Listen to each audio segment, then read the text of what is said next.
Muy buenas noches, estamos en el antiguo convento de San Jerónimo, hoy claustro de Sor Juana, para hablar sobre la vida y la obra de Sor Juana Inés de la Cruz, tema al que le vamos a dedicar 2 programas. Octavio Paz es autor del estudio más completo sobre Sor Juana. Su libro es además un cuadro de la sociedad y la cultura mexicana del siglo XVII.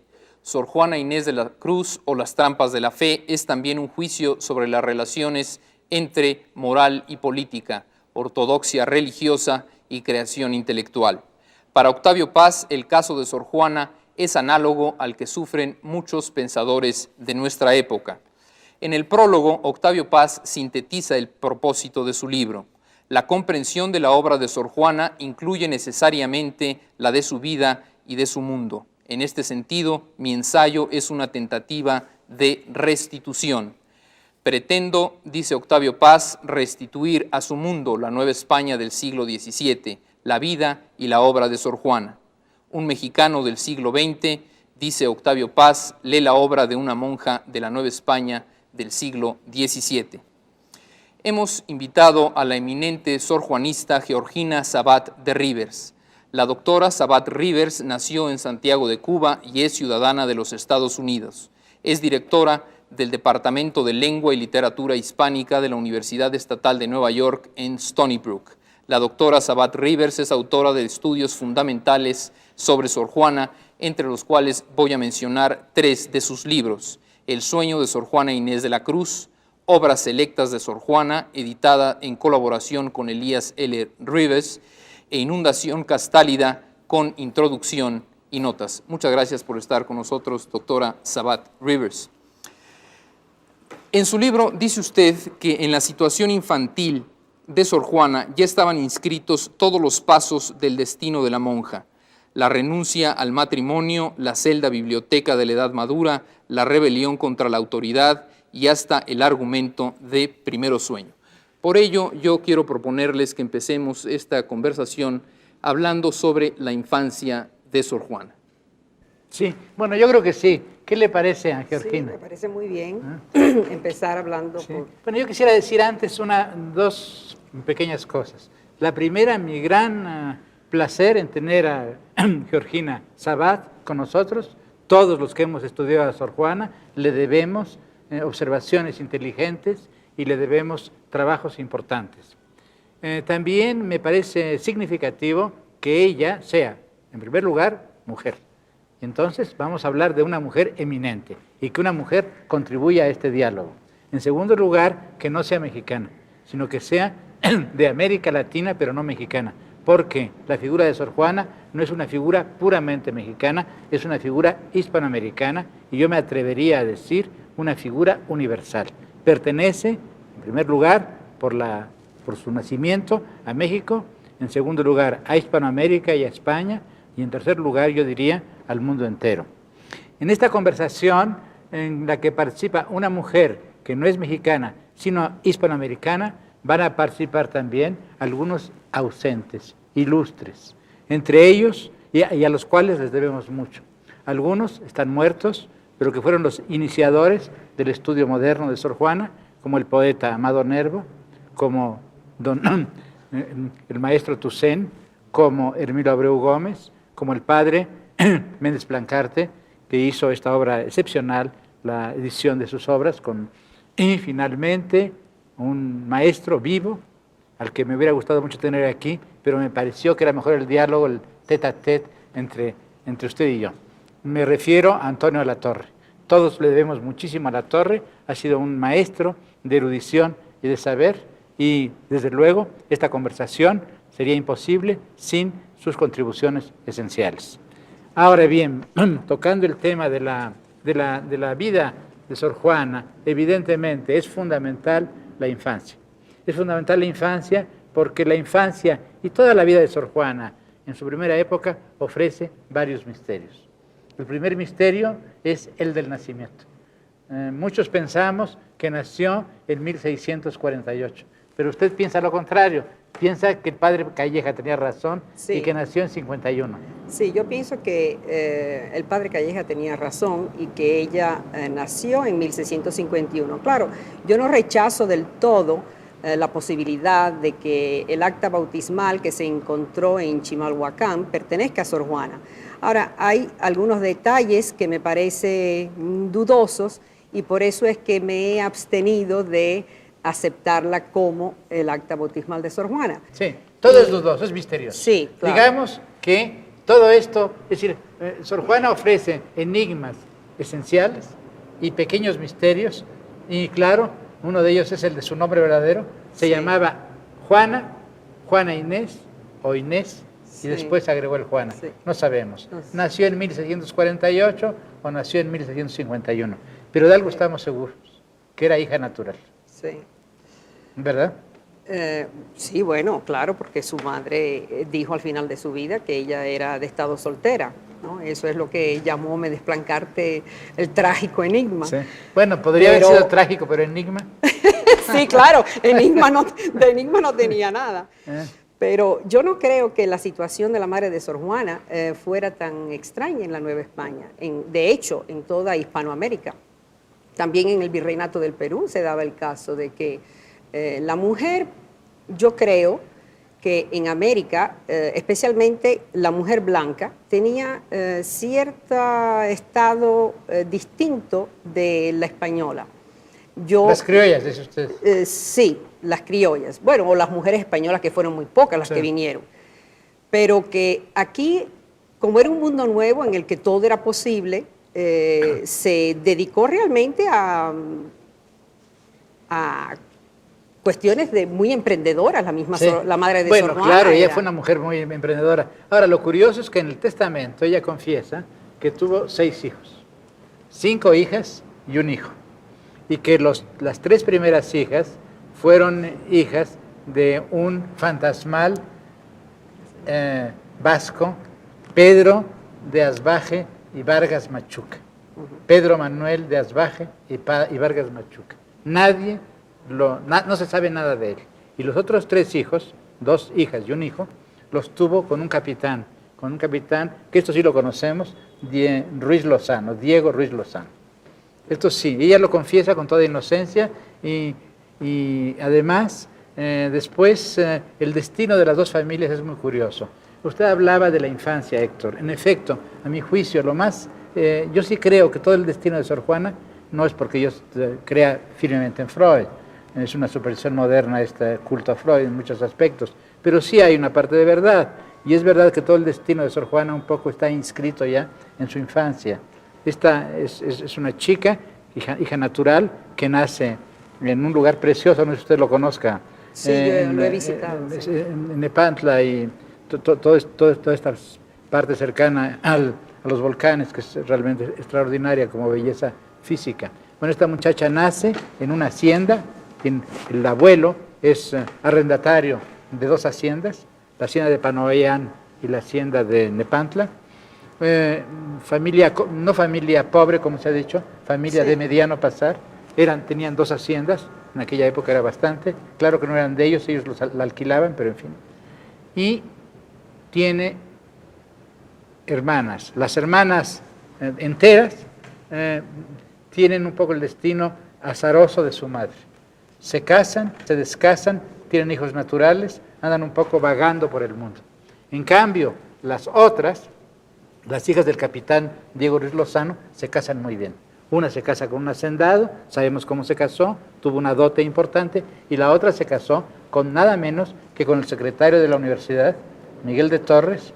No se llamaba Miguel, ¿cómo se llamaba? No recuerdo ahora, voy a buscar en sus papeles. Se llamaba José Miguel de Torres, sí, secretario de la universidad, que era poeta. Y así es que hay una diferencia muy grande entre las 2 ramas de la familia. Y al mismo tiempo sabemos muchas cosas de Diego Ruiz Lozano, del capitán, y no sabemos nada de Asbaje. De todos modos, lo notable también en el caso de Sor Juana es la figura de la madre. Es una figura admirable en muchos aspectos. A mí ¿no? me parece que sí, y yo creo que debe haber tenido una influencia muy grande sobre Sor Juana, porque es obvio que esta mujer era de un carácter muy fuerte, lo suficientemente fuerte como para enfrentarse a la sociedad de su tiempo y tener 2 amantes y 3 hijos con cada uno, ¿no? Y además dirigir llevar adelante una hacienda. La hacienda, porque cuando muere el padre de ella, el abuelo de Sor Juana, ella se encarga de la hacienda. Exacto, y la dirige así hasta que- su muerte. Siendo analfabeta, ¿verdad? Además era analfabeta. sí. Yo creo que un aspecto fundamental para esta conversación es ver la influencia que tuvo el padre ausente y la personalidad de la madre que ya describieron sobre la vida y la obra y la vocación religiosa y literaria de Sor Juana, ¿no? Sí. Bueno, yo he tratado de hacer una pequeña descripción pensando que hay otra influencia, además habría que mencionar, la influencia del abuelo. El abuelo era un hombre, esta gente, el abuelo y la abuela, por lado de maternos de Sor Juana, dicen ellos que vienen de Sanlúcar de Barrameda, pero Sanlúcar de Barrameda era el lugar donde se embarcaban los españoles que venían a América. Eran castellanos o eran lo que se llama ahora andaluces. De todos modos, son gente que llega a América y que se insertan en América, viven en América totalmente. Funda una familia que todavía existe. La familia Ramírez todavía existe, ha dado además sabios como Ramírez de Arzate y el hombre, el Ramírez España, que ha hecho, También investigador, trabajó sobre Sor Juana, que ha hecho sí. un trabajo notable. Así que es una familia ilustre en muchos aspectos, esta familia Ramírez. Y el abuelo, don Pedro Ramírez, era un hombre que no solamente se ocupaba de la hacienda, de las 2 haciendas, sino que también tenía un interés muy grande en la literatura. Hay una antología de poetas latinos que Sor Juana leyó y comenta, y que además fue de su abuelo. Y ella misma y el padre Calleja cuentan que su abuelo tenía un estante con libros que ella desde niña leyó. De modo que hay la influencia del abuelo. Yo veo todo esto como una influencia contradictoria. Una madre que es un poco la imagen, diríamos, de la tierra poderosa, ¿no? Una suerte de reina de su hogar. Después, un padre fantasmal, no existe. No sabemos si lo conoció, pero si lo conoció, desapareció de su vida cuando ella era una niña, muy niña. Y después, la presencia del segundo amor de su madre, el capitán, con el cual siempre tuvo buenas relaciones por lo demás.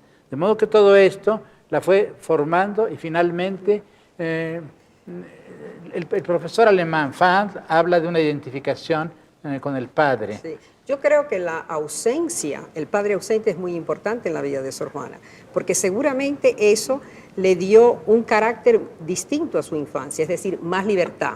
Es decir, no había en la casa la figura masculina que había que respetar y que obedecer, sino que era la madre un poco compañera de las hijas. Sí, pero la madre debe haber sido bastante autoritaria también, ¿no?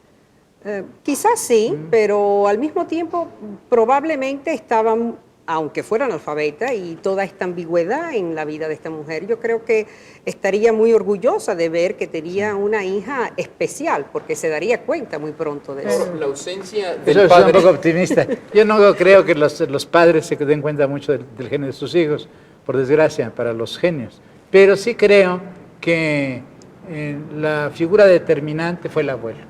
Sí. Porque en el abuelo encontramos 2 cosas. Encontramos, por una parte, el padre ausente, la negación, diríamos, de virilidad, que es la ausencia del padre, se transforma en la virilidad agresiva del capitán, del segundo amante. Pero junto a esto hay la figura del abuelo.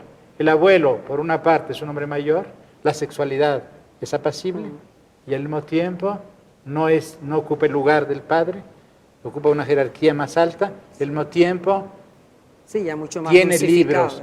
libros y entonces encuentra la sexualidad, diríamos, la imagen de la virilidad se transforma, por una parte, a través de la neutralización de la edad.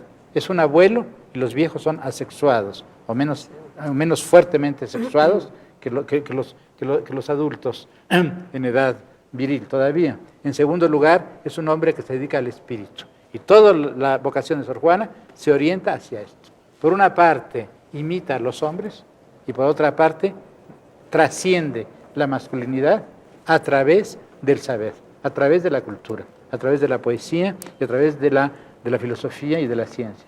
Esto es lo que me parece determinante en Sor Juana y lo que explica quizá mucho de lo que ocurrió después. Ahora, también la ausencia del padre determina en gran medida que a Sor Juana la envíen a la Ciudad de México con los Mata, y este es un aspecto medular también de su formación. Sí. No sabemos por qué vino, también es muy difícil. Toda esta vida, la vida de Sor Juana está llena de hay que de recordar enigmas. que ella en la respuesta quería, y dice muy explícitamente que quería ir a la universidad a estudiar y que quería estudiar.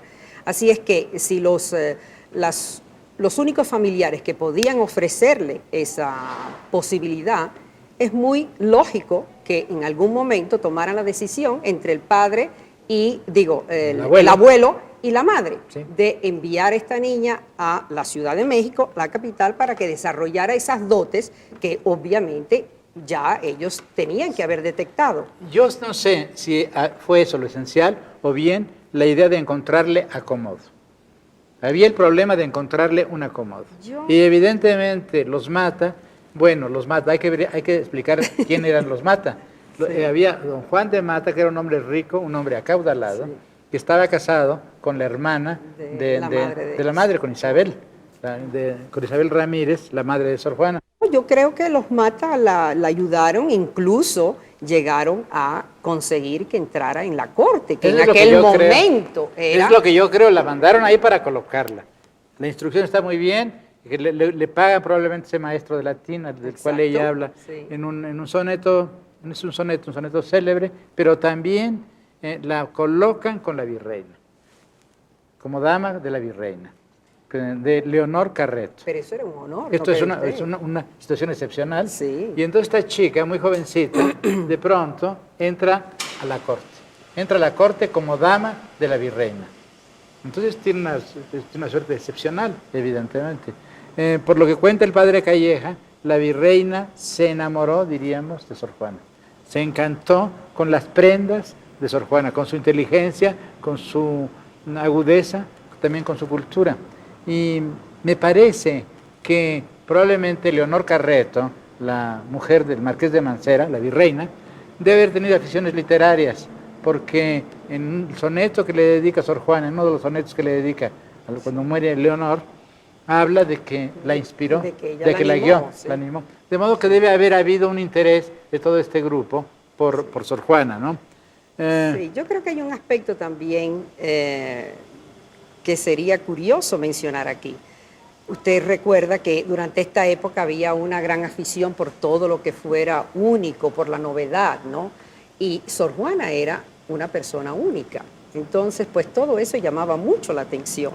Y para la corte era tener una niña así en la corte, que supiera tanto y probablemente cuando ya Juana fue a la corte ya era conocida, ya la gente hablaba mucho de ella y hablaba sí, de esta niña que sabe tanto y en fin, que habla latín y que compone versos y todo eso.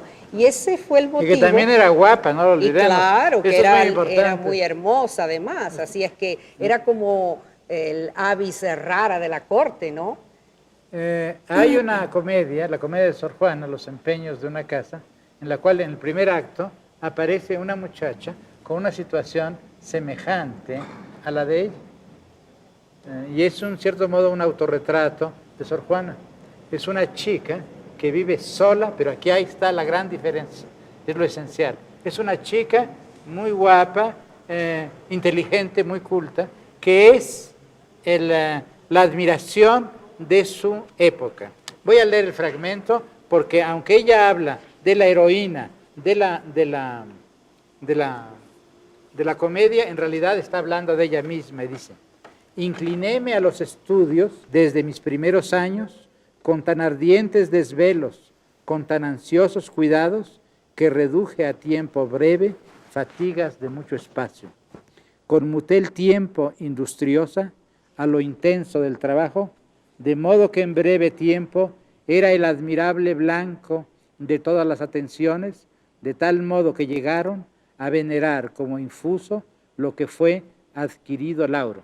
Y aquí viene el retrato de ella, todavía soltera, en la corte, o un poco antes de entrar en la corte. Era de mi patria toda el objeto venerado de aquellas adoraciones que forma el común aplauso, y como lo que decía fuese bueno o fuese malo, ni el rostro lo deslucía, era coqueta, confiesa que era bonita, ni el rostro lo deslucía, ni lo desairaba el garbo, llegó la superstición popular a empeño tanto que ya adoraban deidad al ídolo que formaron.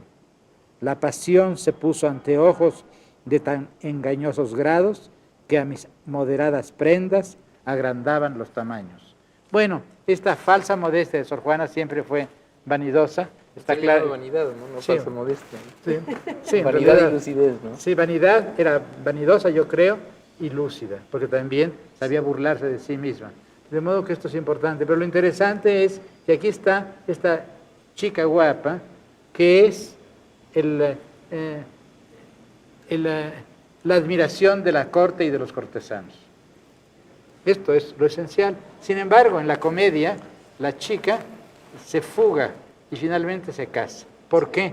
Porque tiene un padre y el padre la defiende. El padre está decidido incluso a perder la vida si no logra que se repare la honra de su hija. En cambio, Sor Juana no tiene padre y escoge el convento. De modo que sí es indicativo en este autorretrato de Sor Juana ver cómo el paralelismo entre la heroína de la comedia y ella se rompe. La heroína de la comedia termina casándose, como en todas las comedias de aquella época. En cambio, Sor Juana termina en el convento. Y este es el primer gran misterio. ¿Por qué esta chica, que de pronto es dama de la virreina, que parece que está rodeada del cariño y de la admiración, en primer lugar de la virreina y del virrey, pero al mismo tiempo de toda la corte y de toda la Ciudad de México, ¿por qué esta niña escoge el convento? Esto ha dado lugar a muchos libros y a muchas interpretaciones, ¿verdad? Sí, yo creo que fue el deseo por el saber de Sor Juana, es decir, el gran amor al... ¿Usted no cree en la idea de que hubo una decepción amorosa? No, yo no creo eso. ¿Usted no cree que hubo amores antes? Bueno, yo sí, ¿por qué no? Es decir, es lógico pensar que si era una chica joven y hermosa y estaba en ese ambiente de la corte, tuviera algunos amores. Pero eso no quiere decir que el amor humano que hubiera tenido hubiera sobrepasado el amor a la ciencia, a la sabiduría. Yo creo que precisamente ella se metió monja porque no le quedaba más remedio. Es decir, en aquel mundo de la Nueva España, una mujer que realmente se quisiera dedicar al estudio no podía sino entrar en el convento. No había ningún otro lugar que ella pudiera escoger. Es decir, usted... Incluso usted recuerda que ella en la respuesta dice que ella hubiera preferido quedarse fuera del mundo si hubiera podido seguir estudiando, pero eso era imposible porque ella sabía que le iban a buscar un marido, iba a tener hijos y ella no quería ni marido ni hijos. Bueno, voy a ser un poco el abogado del diablo. Yo estoy de acuerdo con usted en lo esencial, es lo que también yo pienso lo mismo en mi libro, pero en fin, los que piensan que hubo un gran amor y que ese amor y una gran decepción, hay que tomarlos en serio, hay que discutir con ellos y ver si tienen o no tienen razón. Por ejemplo, Alberto G. Salceda, que es el editor del último tomo de Sor Juana y que fue un colaborador excelente de Méndez Blancarte, dice que, citando a Menéndez Pelayo, que la experiencia del amor, en fin, que los sonetos y los poemas de amor de Sor Juana son imposibles sin una experiencia del amor. No sé si sea cierto, pero sí es evidente que en ella hay, por una parte, un conocimiento retórico, diríamos, del amor. Y esto se obtenía a través de la lectura de la literatura erótica de la época. Pero también hay ciertos acentos que indican una pasión. Y sobre todo llama la atención que en su principal obra autobiográfica, en la respuesta, no menciona nada de su vida en la corte virreinal, ¿no? Salta eso. Es decir, puede ser que ahí esté ocultando. Bueno, saltan algo, varias ¿no? cosas. No habla para una sola palabra. Nunca habló de su padre, jamás. Solamente para decir que era vasca, que era de estirpe vasca, pero no habla para nada de su padre. Dice que era hija legítima y sabemos que era hija natural. Tan es así que incluso hay un epigrama de ella contra la gente que la se reía de Sí, ella por esta sí. cosa. Y así que sí, es curioso este silencio, hay muchos silencios. Bueno, la respuesta está llena de silencios porque es un libro, la respuesta es un texto polémico, no es una confesión en sentido moderno. En esto yo creo que los críticos se han equivocado un poco. La respuesta es un texto polémico. Vamos a llegar después Claro, a eso, después. pero en fin. También es una autobiografía. Sí, pero Y una entonces- autobiografía interesada, Sí, no claro, puede contar claro, todo. sí.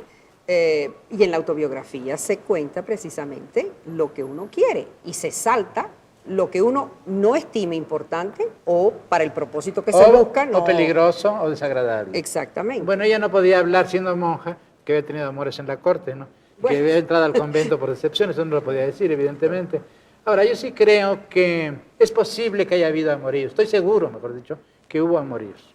También estoy seguro Amoríos, sí. que lo esencial en ella fue la vocación intelectual. No la religiosa. Al mismo tiempo, por una razón, podía casarse o no podía casarse. También esto es muy importante. Ella participó en lo que se llamaba los galanteos de palacio, y esto es fundamental. Ella no se podía casar, sino mal, diríamos. Hubo varios factores. En primer lugar, lo que se llama los galanteos de palacio, que en aquella época, y esto pasaba en la corte de Madrid, pero también en la de México, había unas muchachas que vivían, las damas de la virreina, por ejemplo, que vivían en el palacio mismo, como Sor Juana vivía. Y estas chicas asistían a todas las fiestas y ceremonias. Los cortesanos, la mayor parte eran casados. Es que había una suerte de amoríos, dice el duque de Maura en su estudio sobre Carlos II, había amoríos, lo que llamamos ahora flirts, entre las damas de honor, a veces con resultados bastante terribles, sabemos eso, ¿no? Y los cortesanos, pero la mayor parte de los cortesanos eran casados. La mayor parte de muchas de las amantes de Felipe IV no solamente venían del teatro, sino también de las damas del palacio. Sí. Así que había esta libertad de costumbres, diríamos, pero eso no era el matrimonio, eso era la aventura, era el amorío, el amor, pero no era el matrimonio. Pero para casarse era necesaria una dote, primero. En segundo lugar, un hombre y un padre. Las dos hermanas mayores de Sor Juana, hijas de Asbaje, se casaron mal. Una no se casó, de plano. Tuvo amantes e hijos, pero no se casó. Y la otra se casó y a los 2 años el marido la abandonó, mal casada. En cambio, las 2 hijas del capitán Ruiz Lozano, que ese sí existía y defendía a sus hijas, se casaron bien y formaron familias. Así es que realmente para Sor Juana el matrimonio no era una solución ideal. Hubiera sido el matrimonio mediocre en el mejor de los casos, o bien la vida aventurera de sus hermanas. Así que el matrimonio no era solución para ella. Desde luego, ese ejemplo la debe haber... Y yo creo que esto fue fundamental, que no haya habido solución para ella. Entonces, yo sí creo que lo esencial, como usted dice muy bien, es lo positivo, la vocación por las letras. Lo negativo, el miedo a caer en algo terrible como sus hermanas. Sí. ¿No cree usted? Sí, no, yo sí lo creo. Es decir, que ella decididamente no quería entrar en las obligaciones de ama de casa y tener hijos y cuidar un marido, que es... ¿Verdad? Ahora, yo pienso que en la posibilidad de que los marqueses de Mancera hubieran podido encontrarle un marido. No, es decir... No pagaron la dote. Fíjese que... Sí, pero eso, ¿por qué? Yo me he preguntado que por qué no la pagarían. La dote decir, para ser religiosa, la dote para profesar no la pagaron. Sí, pero quizás sería porque otra persona se adelantó a hacerlo o porque sería mal visto que teniéndola de dama en el palacio, ellos se la pagaran. Pero mucho más mal visto hubiera sido pagar la dote. No creo, ¿no? Pero independientemente de la dote, ella dice explícitamente que tenía una total negación al matrimonio. Ahí está, Exacto, esa es la otra eso. cuestión. Yo creo que está clarísimo eso. Y además que ella en muchísimas de sus poesías se pone como ser asexual, que el sexo no le interesa. Ella en una de sus poesías dice que ella no es mujer para que nadie lo compruebe y que el amor, sin embargo, no tiene sexo y que por eso es que ella puede... Sí, bueno, eso es platonismo, ¿no? Sí. Sí. Pero es decir, ella se inserta en esa tradición porque sí. Estaba inclinada naturalmente hacia eso. Bueno, hay la negación al matrimonio. Hay muchas mujeres modernas que están negadas al matrimonio y que prefieren tener carreras libres. En la época de Sor Juana no había esa posibilidad. Exactamente. Después, ella quería ser letrada. Ella lo dice aquí: entréme religiosa porque, aunque conocía que tenía el Estado cosas, muchas repugnantes a mi genio, esto es muy importante porque esto fue la catástrofe final. Evidentemente la vida conventual no es la vida ideal para un escritor o para un intelectual. Hay demasiada comunidad y el escritor necesita soledad. Con todo, para la total negación que tenía el matrimonio, era lo menos desproporcionado y lo más decente que podía elegir. Bueno, esto es lo esencial. Exacto, Una muchacha sí. que quiere salvarse, es católica, reprueba quizá en lo íntimo, no sabemos, la conducta de sus hermanas y de su madre o no, no lo sabemos, pero de todos modos no le parece lo más brillante. Además tiene vocación por las letras, no se puede casar.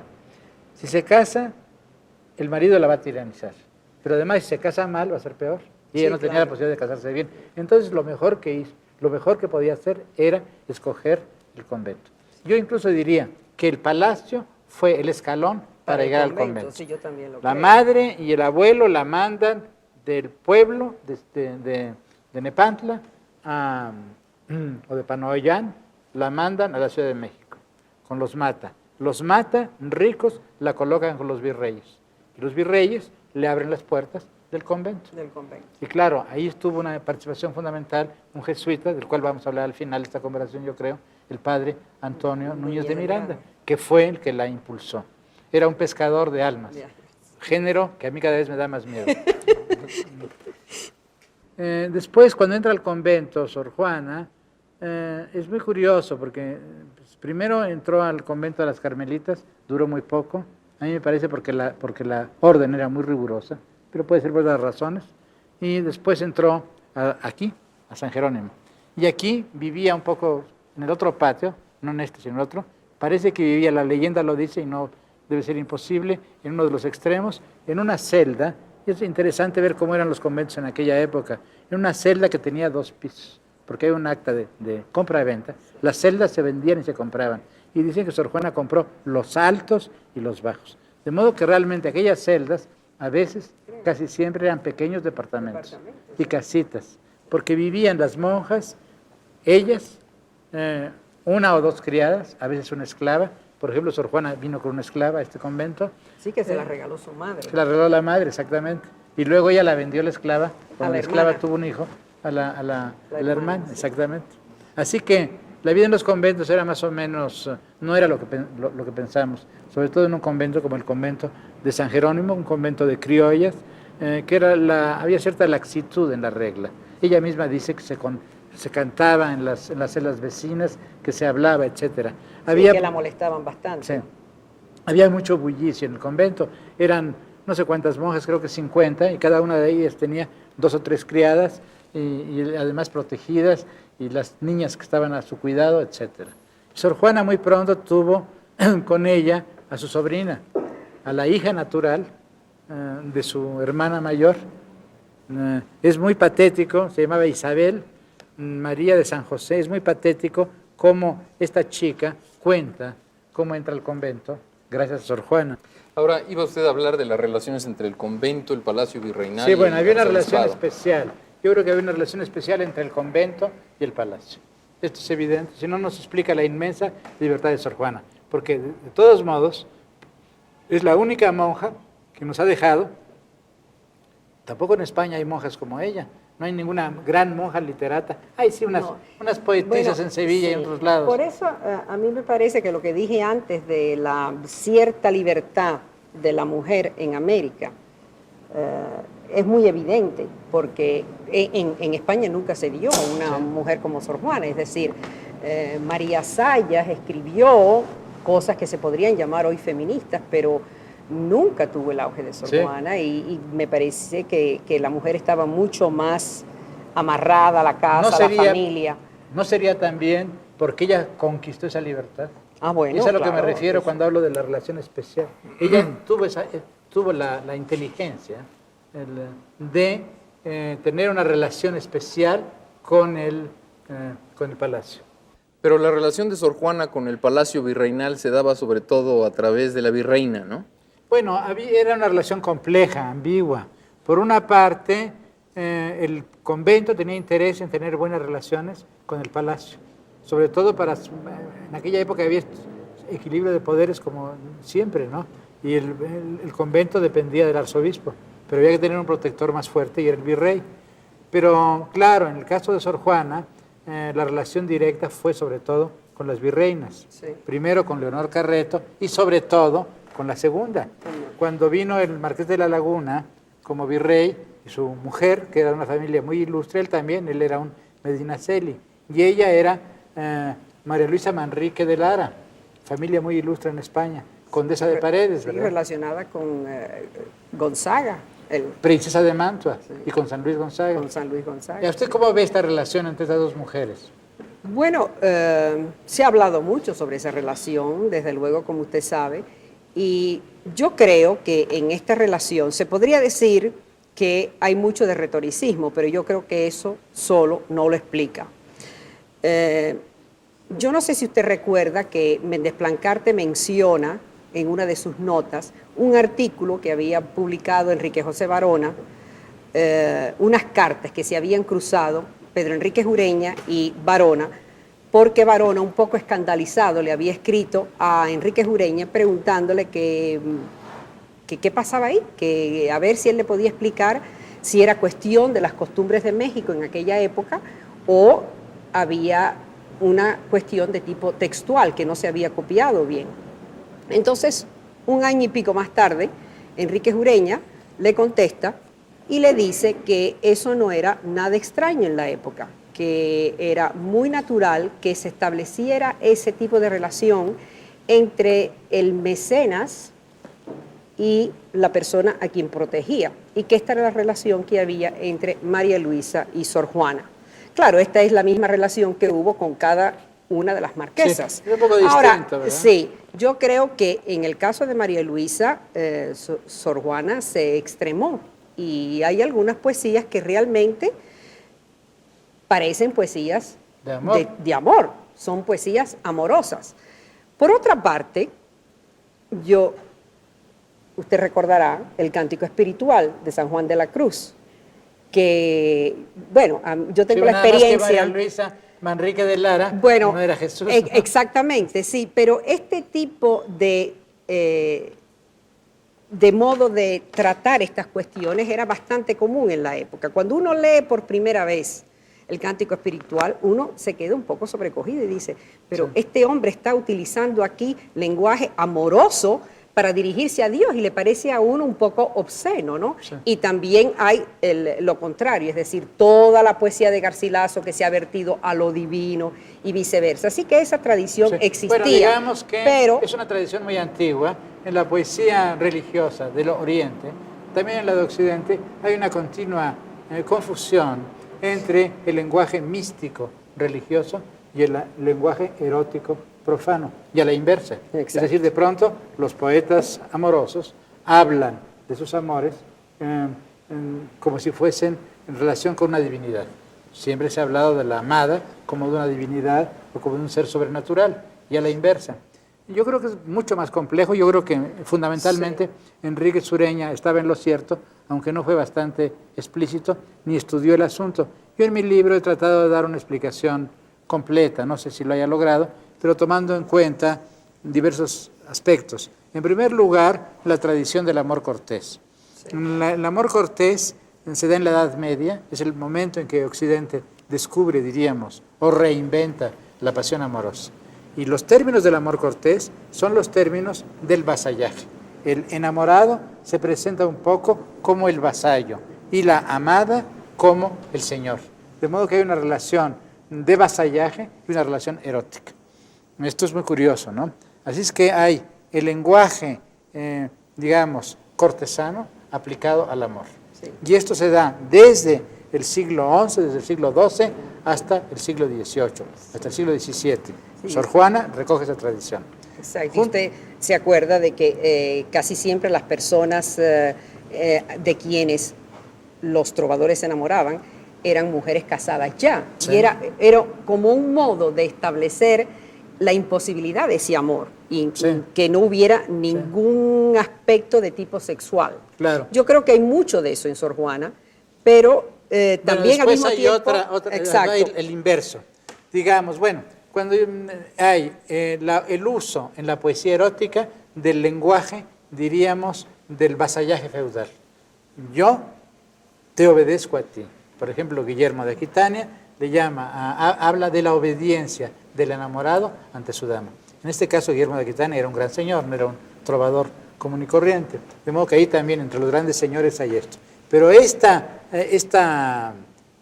lenguaje de superior a inferior para hablar del amor, que ha llegado hasta nuestra época, por ejemplo, todavía se mezcla con el lenguaje jurídico de la propiedad. Todo se decía en aquella época, y todavía se dice, eres mi dueño, eres mi tesoro, bueno, estamos usando el lenguaje de la propiedad, el lenguaje de las relaciones patrimoniales para hablar del amor.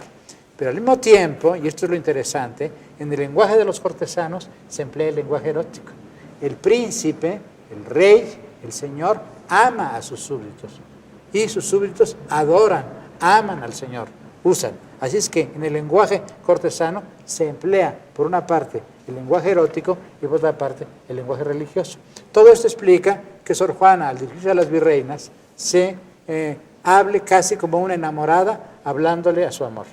Pero en el caso de María Luisa Manrique de Lara, era una mujer que parece muy hermosa y muy inteligente, fue la gran amiga de Sor Juana, la protectora de Sor Juana, la mecenas de Sor Juana, publicó sus libros, debe haber sido una mujer muy hermosa. Ahí hay otra cosa, como usted lo ha dicho. Ahí hay más.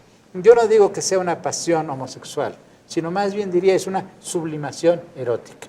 En el caso de Sor Juana hay un excedente, como diría un freudiano, libidinal, un excedente erótico sin empleo. Y entonces esto se sublima ante una amistad. Hay en la poesía amorosa de Sor Juana siempre hay dos figuras. Hay el fantasma, es una monja después de todo. Hay el fantasma, el amor, el amante, el enamorado. Es siempre un fantasma, una figura de la mente, o bien es una amiga. Sobre todo María Luisa Manrique de Lara.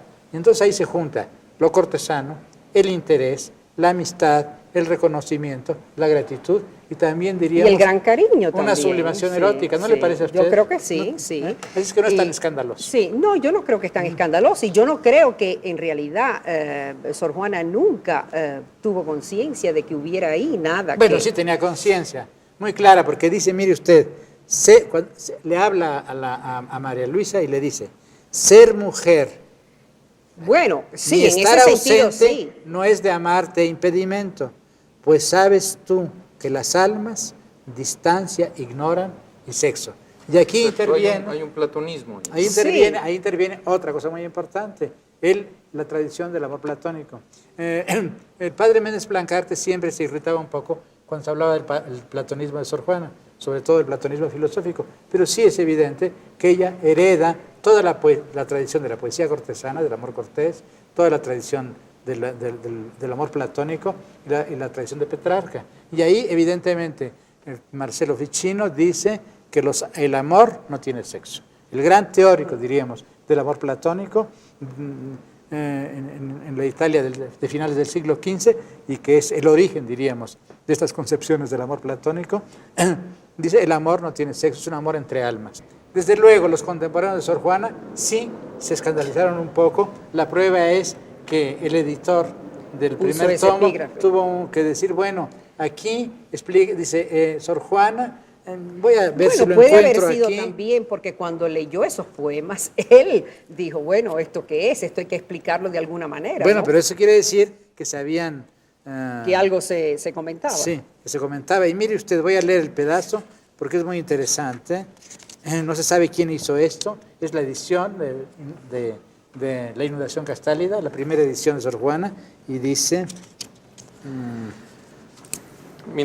¿Ya lo encontró? No lo he encontrado. Mientras lo encuentra, bueno, quizá también conviene destacar que hubiera sido más escandaloso que esos poemas amorosos de Sor Juana hubieran sido dirigidos al virrey en lugar de la virreina. Ah, ¿no? eso hubiera sido muchísimo peor, inconcebible. Claro, ¿sí? eso hubiera sido mucho más escandaloso. Exactamente. Había cierto modo de no escandalizar cuando ella se lo dirigía, porque eso era impensable. Porque además Eso ese tipo de expresiones estaban dentro de la retórica de la época, no eran inusitadas, puesto que era la manera en que el vasallo o el cortesano se dirigía al señor. Eso era lo normal. Amarlo pues era normal. por agradecimiento. Pero, de todos modos, como Sor Juana exagera, Bueno, el fíjese editor, que en el Life of Shakespeare de Sidney Lee, ahí él da algunos ejemplos que son realmente tremendos. E incluso dentro de la literatura española, el año pasado estaba yo buscando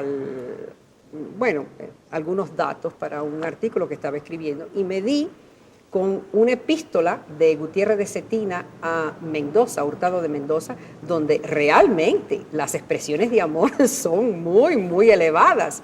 Y sin embargo, eso no se ha comentado nunca. Yo creo que lo tengo por aquí copiado en algún sitio, pero porque es muy... bueno, no sé ahora si No, lo como voy a no, léalo. encontrar, pero es que no sé si lo encuentro, pero bueno, pueden ustedes seguir mientras con algo. tanto, Sí. podemos decir que el editor del primer volumen, La inundación castálida, siente la necesidad de poner una advertencia. Y esta advertencia, en realidad, explica el sentido de estos poemas. Dice, o el agradecimiento de favorecida y celebrada.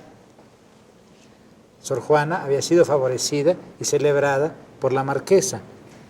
O el conocimiento que tenía de las relevantes prendas que a la señora virreina dio el cielo, segunda razón. Y la tercera, o aquel secreto influjo de los humores o los astros que llaman simpatía. Es decir, en aquella época se pensaba que los astros y los humores regían a las pasiones. Sor Juana creía en eso, creía en la astrología. Todo esto explica, dice, causó en la poetisa un amor a su excelencia con ardor tan puro como en el contexto de todo el libro irá viendo el lector. Ahora, este libro fue publicado con dinero de la condesa de Paredes, de modo que ella estaba muy contenta en que este libro fuera un poco un canto a la gloria, en primer lugar, de ella y de su marido, pero sobre todo de ella. De ella también. Sí, aquí ya yo encontré, dice Gutiérrez de Cetina. Yo observo en el, bueno, esto es claro, son solamente 3 versos, ¿no? Yo observo en el amaros el decoro, y como enamorado os amo tanto que casi como a un ídolo os adoro. Y esto es de un hombre a otro. Ahí está todo el lenguaje de la época. La transposición del amor feudal, del lenguaje feudal, del vasallaje del señor al amor. Y al mismo tiempo la transposición del lenguaje religioso a la amistad. Hay que pensar también que la amistad fue un poco el ideal erótico durante mucho tiempo. Hay una transposición. Sí, claro, del mundo clásico. Exactamente. Es una tradición que recogió el Renacimiento. Pero, evidentemente, en el caso de Sor Juana, estos acentos hayan sido originados por lo que haya sido, produjeron una poesía extraordinaria, ¿no? Yo creo. Por ejemplo, hay 3 o 4 poemas de los dirigidos a la condesa de Paredes que me parece que son de lo más hermoso que produjo la pluma de Sor Juana. Lo estoy buscando ahora. Los 2 poemas son muy curiosos, los poemas a los retratos. Sí, hay un poema, sí. ¿Se acuerda usted?, en que ella... Sí, copia divina en quien veo. Ese sí, es uno. Y el otro es hay a tus poemas en que manos se intercambian retratos, las 2, y hay una serie de poemas realmente muy, muy hermosos, ¿no? Voy a buscarlo aquí. Aquí está uno. A ver. Léalo, por favor, usted lee mejor que yo. Pero es muy largo, ¿eh? No, mire, entonces voy a leer el pedazo, sí, porque yo cito en mi libro nada más un fragmento. Este es un poema dirigido a un retrato de la condesa de Paredes, de María Luisa. Y se queja de que es un retrato en el cual la figura no habla, ni está viva y está muerta al mismo tiempo. Y dice, toco por ver si escondido lo viviente en ti parece. Posible es que de él carece quien roba todo el sentido. Posible es que no has sentido esta mano que te toca, ya que atiendas te provoca a mis rendidos despojos, que no hay luz en esos ojos, que no hay voz en esa boca. Bueno, es gran poesía y al mismo tiempo es una poesía muy, muy contenida y muy apasionada.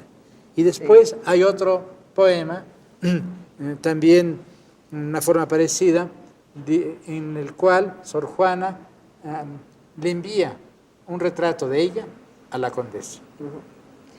Y dice: a tus manos me traslada la que mi original es, que aunque copiada la ves, no la verás retratada. Y aquí mi padre Méndez Plancarte dice que retratada también quiere decir retractada, es decir, no la verás arrepentida. En mí toda transformada te da de su amor la palma, y no te admire la calma y el silencio que hay en mí, pues mi original, por ti, pienso que está más sin alma. Así que sí hay esta amor de las almas, diríamos, ¿no?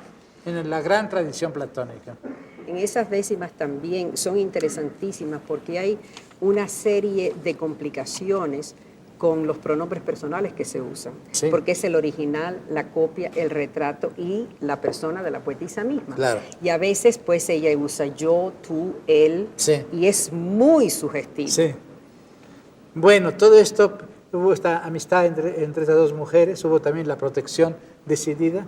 En esa época Sor Juana escribe, es la gran época de Sor Juana, escribe sus mejores poemas, escribe primero Sueño, el gran poema metafísico, diríamos, de la poesía de nuestra lengua, escribe el Divino Narciso, el auto sacramental, a petición de la condesa de Paredes, escribe muchas cosas, y de pronto el duque de Medinaceli, que era el primer ministro del rey, cae, y su hermano, el marqués de la Laguna, tiene que regresar a México. Sor Juana conserva el poder, sigue teniendo libertad, etcétera, hasta... Regresa a España. Regresa a España, la condesa, se publica el primer tomo, se convierte en una figura universal, Sor Juana, todo el mundo universal dentro del pequeño mundo del imperio, del gran mundo del imperio. Se habla de ella en Perú, se habla de ella en Filipinas, en Madrid, en Sevilla, etcétera. Es que se hacen 9 ediciones. 9 ediciones, sí. Y de pronto, en 1690, viene el gran problema de la carta atenagórica. Sí, exacto. Yo creo que aquí podemos concluir la primera parte de nuestra conversación. En la segunda parte podremos empezar a hablar sobre el conflicto de la famosa carta atenagórica. Por ahora, muchas gracias, doctora Sabat Rivers. Gracias, maestro. A usted, muchas gracias por su atención. Muy buenas noches.